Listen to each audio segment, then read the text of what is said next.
मैं doctor Karamveer Singh, associate professor political science, BSR government arts college Alwar. प्यारे बच्चों, आज हम भारतीय राजनीतिक व्यवस्था, Indian political system, BA part second का जो पेपर फर्स्ट है, इसका टॉपिक राष्ट्रीय मानवाधिकार आयोग, नेशनल ह्यूमन राइट्स कमीशन, इसके बारे में चर्चा करेंगे या राष्ट्रीय मानवाधिकार आयोग का अध्ययन करेंगे। प्यारे बच्चों, आप सभी को पता है कि प्रकृति ने जो रचना की है, उस रचना में सर्वश्रेष्ठ रचना मानव की है। मानव जो एक संवेदनशील है, एक प्रबुद्ध है, एक विवेकपूर्ण है तथा चिंतनशील भी है। इसलिए वो मानव पृथ्वी की हर गतिविधि का केंद्र जो है वो मानव में ही है। ज्ञान की सभी शाखाएं हों या प्रशाखाएं हों, मानव जीवन को और बेहतर बनाने के लिए सतत प्रयत्नशील रहती है। तो अतः मानव को जीवन जीने के लिए एक मानवीय वातावरण, सुविधाएं तथा अधिकार मिलने ही चाहिए। और जो आज हम ह्यूमन राइट्स का अध्ययन करेंगे, वो मानव अधिकार की पृष्ठभूमि में यही भावना काम करती है। तो ये बिल्कुल स्पष्ट हुआ। अब ह्यूमन राइट्स की डेफिनेशन के संदर्भ में जहां तक सवाल है, या मानव अधिकार की परिभाषा, इसमें आप कह सकते हैं कि अमेरिकी राष्ट्रपति, वैसे तो विभिन्न विद्वानों ने अलग अलग ह्यूमन राइट्स की परिभाषा दी। जैसे मैं आपको बताऊं, अमेरिकी राष्ट्रपति थॉमस जेफरसन ने बताया कि स्वभावतः सब मनुष्य समान रूप से उन्मुक्त तथा स्वाधीन हैं और उनके कुछ जन्मजात अधिकार हैं जिन्हें मनुष्य अपने जीवन अथवा अपने संतानों से पृथक नहीं कर सकते।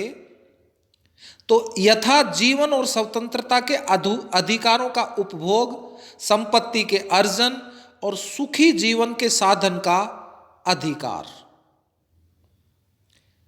ठीक है ना। ये थॉमस जेफरसन ने, जो अमेरिका के राष्ट्रपति थे, उन्होंने ह्यूमन राइट्स की परिभाषा दी। परंतु आपने देखा होगा या सुना भी होगा, जो रूसो है, वो ह्यूमन राइट्स की क्या परिभाषा देता है कि मनुष्य स्वतंत्र पैदा होता है, पर वह सर्वत्र जंजीरों में जकड़ा हुआ होता है। इन जकड़नों को तोड़ने के लिए राजनीतिक चिंतकों ने अधिकारों व मानव अधिकारों पर बल दिया। ठीक है ना, कि मनुष्य जो है वो पैदा तो स्वतंत्र होता है, लेकिन वह जंजीरों में जकड़ा हुआ है, और इन जड़कनों को तोड़ने के लिए एक प्रकार से राजनीतिक जो चिंतक हैं, उन्होंने अधिकारों व मानव अधिकारों पर बल दिया। लास्की ने ग्रामर ऑफ पॉलिटिक्स, जो उसकी पुस्तक है, इसमें बताया या इसमें लिखा है या इसमें कहा कि अधिकार जीवन की वे परिस्थितियां हैं जिनके बिना कोई व्यक्ति अपने उच्चतम स्वरूप की प्राप्ति नहीं कर सकता। वाइल्ड ने एथिकल बेसिस ऑफ स्टेट में बताया कि कुछ विशेष कार्य करने की वे विवेकपूर्ण मांग को अधिकार कहा जाता है। और एक विद्वान था बोसांके, उन्होंने फिलोसॉफिकल थ्योरी ऑफ स्टेट जो उसकी पुस्तक है उसमें स्पष्ट रूप से कहा था कि अधिकार वह मांग है जिसे समाज स्वीकार करता है और राज्य लागू करता है।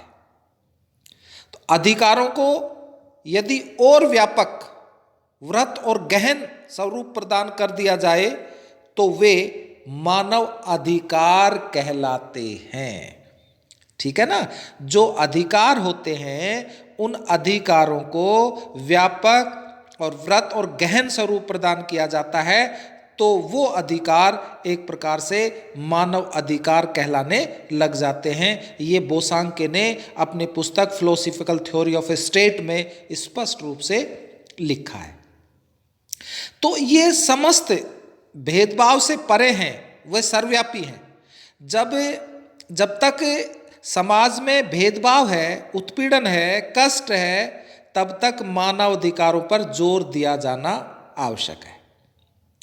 और संयुक्त राष्ट्र संघ की मानवाधिकार घोषणा के अनुच्छेद 1 तथा 2 में तो मानवाधिकार की परिभाषा स्पष्ट रूप से की गई है, या कह सकते हो कि अनुच्छेद 1 और 2 में मानवाधिकार को परिभाषित किया गया है कि सभी मनुष्य समान अधिकार और स्वतंत्रता लेकर जन्म लेते हैं और उन्हें वैश्विक घोषणा में वर्णित सभी अधिकारों और स्वतंत्रता जाति, रंग, लिंग, भाषा, धर्म, राजनीतिक या अन्य विचारधारा, राष्ट्रीय सामाजिक मूल्य, संपत्ति, जन्म या अन्य स्थितियों के किसी भेदभाव के बिना स्वतः मिल जाते हैं।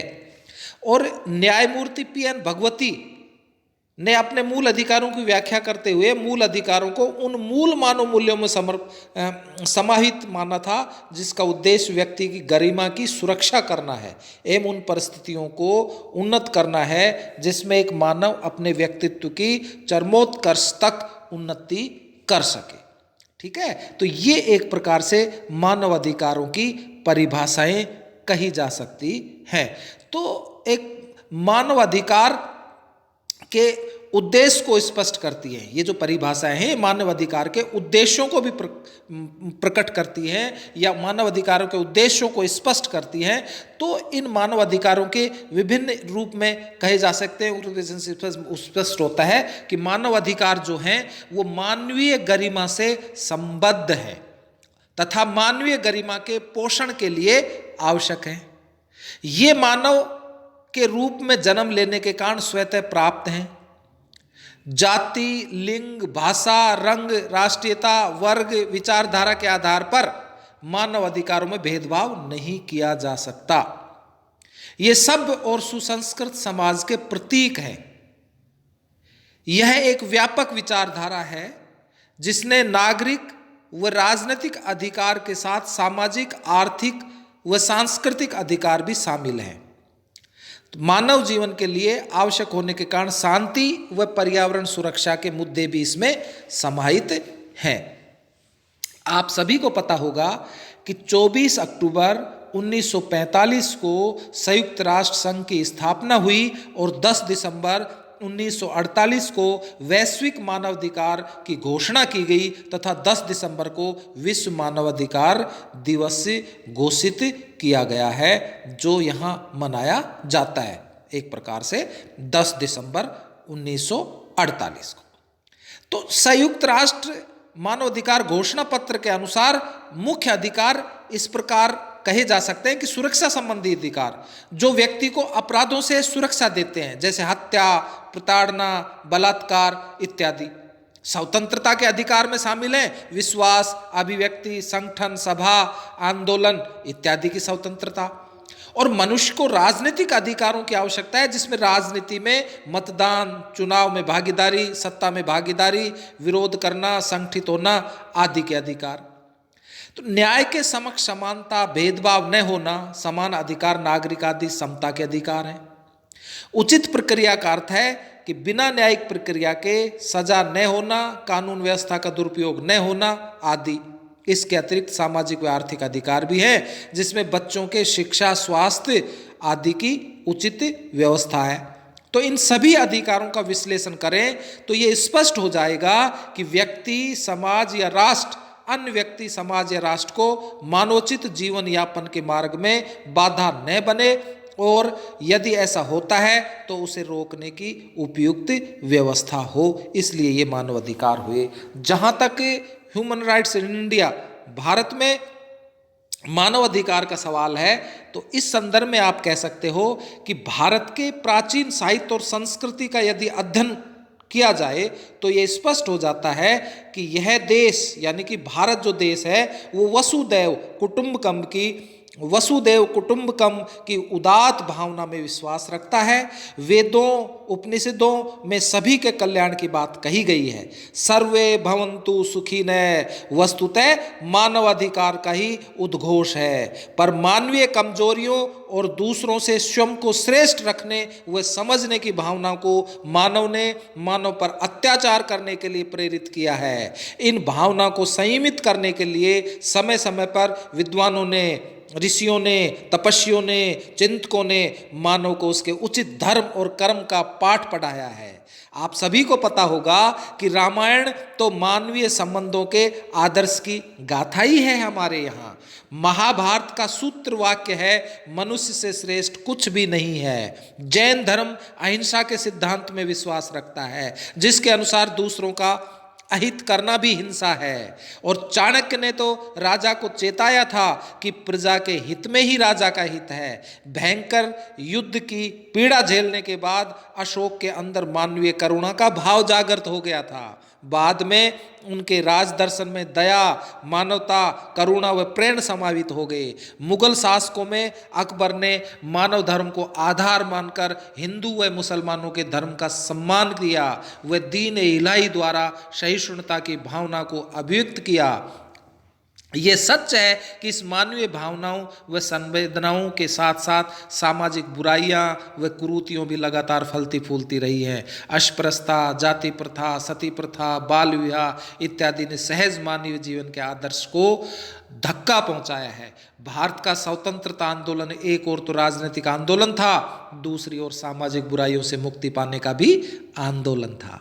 ब्रिटिश राज के अत्याचारों, जिनके कारण भारतीय जनजीवन त्रस्त हो गया था, मानवीय भावनाएं आहत हो रही थी, का विरोध हो रहा था। भारतीय स्वतंत्रता सेनानियों ने इन घटनाओं के प्रति रोष व्यक्त किया, जेल गए, आलोचनात्मक आलेख लिखे तथा अंततः स्वतंत्रता की मांग की, जिससे भारतीय अपने जीवन को मानवीय गरिमा, आस्था, आत्मसम्मान के साथ व्यतीत कर सकें। तो स्वतंत्रता पूर्व नेहरू प्रतिवेदन जो 1928 में प्रस्तुत किया गया, आप सभी को पता है, में मानव अधिकारों का उल्लेख किया गया है। और स्वतंत्र भारत ने अपने नागरिकों को मौलिक अधिकार प्रदान किए। संविधान के भाग 3 में अनुच्छेद 12 से 35 तक उन अधिकारों की चर्चा की गई है जो भारतीयों को स्वतंत्र देश के नागरिक होने का नाता मिलने ही चाहिए। संविधान के भाग 4 के नीति निर्देशक तत्व उन आदर्शों को रेखांकित करते हैं जिन्हें पाने का राज्य को प्रयास करना चाहिए। तो इन आदर्शों की प्राप्ति का उद्देश्य भारतीयों के जीवन को और बेहतर बनाना है। यहाँ इस प्रकार से ये भारत में मानवाधिकार है। अब नेक्स्ट जो हम आपकी ऑनलाइन कक्षा में अध्ययन करेंगे उसमें बताएंगे कि भारत में मानव अधिकार आयोग की आवश्यकता क्यों हुई, इसकी स्थापना कब हुई, इसका संगठन किस प्रकार से है, कैसा संगठन है, इसकी नियुक्ति कैसे होती है, इसका कार्यकाल क्या है, सेवानिवृत्ति के क्या हैं, या त्यागपत्र पदमुक्त किस प्रकार से किया जा सकता है। कल जो आपकी ऑनलाइन कक्षा होगी उनमें इन बातों का हम अध्ययन करेंगे। धन्यवाद।